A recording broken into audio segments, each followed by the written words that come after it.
Expanded two-story townhouse na may malawak na carport, nasa prime location at higit sa lahat, malapit sa SM13. Tara, sabay-sabay nating i-feature ang bahay na ito.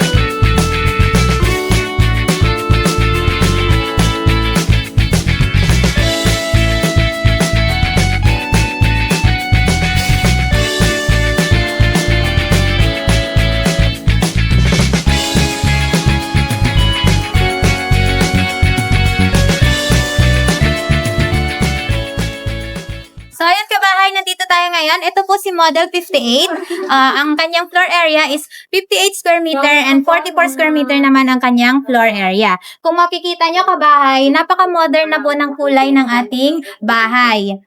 And dito po, meron tayong malawak na parking space. And ang ating ceiling po is naka-metal deck na rin po siya. Tara, pasok tayo. So, dito sa ating living area, ito po palang pinasok natin is the actual turnover po. So, ito ang ating living area. Makikita nyo po, meron na tayong mga nakaabang na switches dyan. Kasama na po yan sa turnover. And ang ating pong bintana is may mga grills na rin po. Ayan. Then, and dito po, nakalocate ang ating countertop. Ang ating countertop po is plain cement po. And then, meron na tayong sink and faucet. Kasama na rin po yan sa turnover. And dito rin po tayo, meron tayong service area. Dito, pwede nyo siyang gawing laundry area, ang ating service area. So, punta naman tayo sa toilet and bath. Ang ating pong toilet and bath is complete accessories na rin po yan. Meron tayong water closet and lavatory. Akyat naman tayo sa taas. Second floor.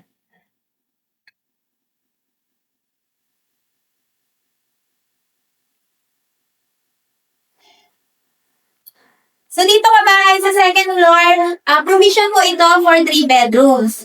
And, ganun din po, tulad sa ground floor, meron din po tayong mga nakaabang na switches. At kung makikita niyo, meron po tayong mga bintana sa harap at ikot. And, dito sa, pansinin niyo rin po, napakataas po ng ating bubong. And, meron na rin po mga receptacle dyan na nakaabang. And dito, dahil dalawang toilet and bath po, dito sa second floor, meron pa tayong isang toilet and bath.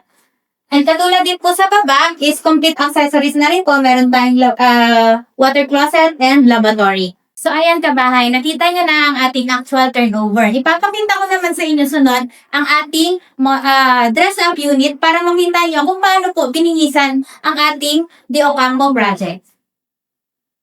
Tara kabahay! So, ayan kabahay, papasukin naman natin ang ating dress-up unit. Ipapakita ko sa inyo kung paano siya naging 2 bedrooms. Tara kabahay, pasukin natin.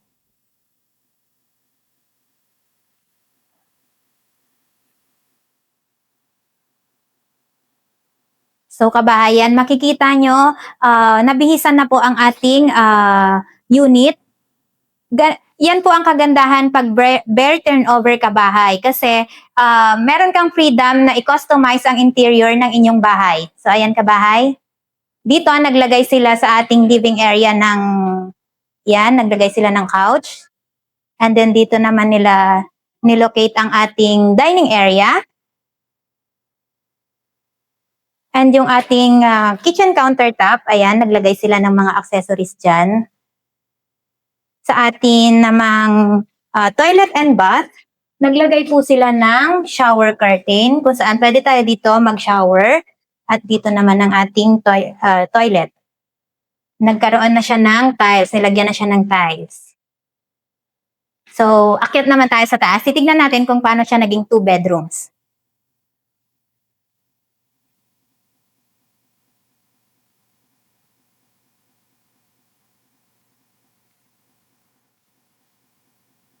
So ayan kabahay, ito ang ating master's bedroom. Ang ating master's bedroom, nandito rin po ang ating second toilet and bath. Ganon din po, naglagay sila ng mga accessories dito sa ating toilet and bath. Naka-tiles na rin po siya. Naglagay din sila ng mga built-in cabinet. Kaya na-maximize talaga yung kanyang lawak. Doon naman tayo sa second room. So ayan, parang ang tema po nito is pang chill, kwarto po ng mga bata. Yan, naglagay sila ng dalawang maliit na kama. And then, meron din po dito ang built-in cabinet. Ngayon naman kabahay, susunod, pupuntahan natin yung isa pang dress-up unit kung saan meron siyang 3 bedrooms. Ipapakita ko sa inyo yung 3 bedrooms na dress-up unit. Tara! So ayan kabahay, pasukin natin yung ating dress-up unit na may 3 bedrooms. Tara kabahay, pasok tayo.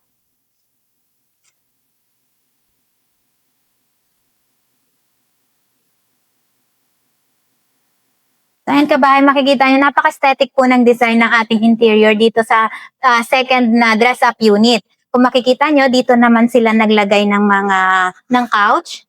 Yan, meron tayong center table dito. Nilagyan nila ng mga accessories. And then, dito naman sila naglagay ng dining table. Yan. Then, nilagyan nila ng lamp dyan para aesthetic talaga yung design. And dito naman po yung ating countertop, naglagay ulit sila ng mga accessories. And dito po kasi yung ating pangalawang dress-up unit kabahay is nasa corner lot. Kaya po, meron tayong bintana dito sa side na to.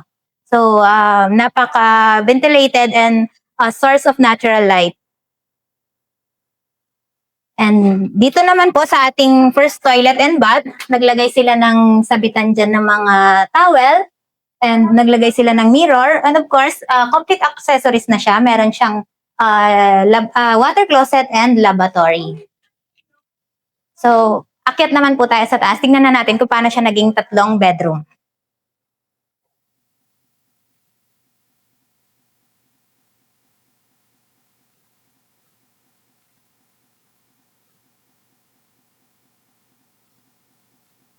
So, ayan kabahay, ito naman ang master's bedroom dito sa second na model house. Yung ating toilet and bath, same pa din. Nilagyan nila ng tiles. May tiles, may shower curtain. Naglagay ulit sila ng mirror and then sabitan ng mga towel. So, ayan, kung makikita nyo kabahay, naglagay sila ng double-sized bed. At meron din ditong wallpaper. Mas nagpaganda sa design ng room na to. Naglagay din sila ng built-in cabinet dyan. Yan. So, na-maximize talaga yung space. So, pasok naman tayo sa second bedroom. So, ayan. Ito, naglagay sila ng pang-single na bed. And naglagay sila dito ng parang study table. And may built-in cabinet din. Yan. Tapos, dahil corner lot po ito, meron ulit tayong may bintana po ulit tayo dyan. So, dun tayo sa pangatlong bedroom.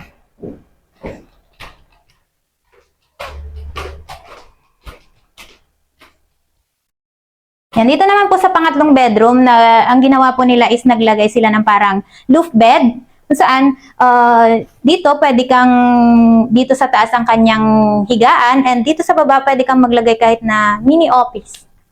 Yes. So yan, ang aesthetic po ng design ng ating dress-up unit dito sa De Ocampo project. So ayun kabahay, nakita nyo na ang ating actual turnover at ang ating dress-up unit. Pag-usapan naman natin ang price ng ating De Ocampo project. Tara kabahay! So ayun kabahay, quick recap lang tayo. Nakita nyo na ang ating De Ocampo project. Located po ito sa Barangay De Ocampo, 13, Martires, Cavite with a lot area of 44 square meter and 58 square meter floor area. Provision for 3 bedrooms, may 2 toilet and bath, and of course, meron siyang malawak na carport. Ngayon naman, pag-usapan natin ang price ni De Ocampo project. Ipa-flash ko dito sa screen ang ating sample computation from total contract price up to the required income. So, ayun kabahay, kung pasok ito sa budget mo, i-message mo na ako dito sa aking number na naka-flash sa screen or sa aking social media na nasa description. So, ayun kabahay, kung bago ka lang sa aking channel, please like, share, subscribe, and hit the bell button. Once again kabahay, I am Daylin Bautista, your property specialist. See you kabahay!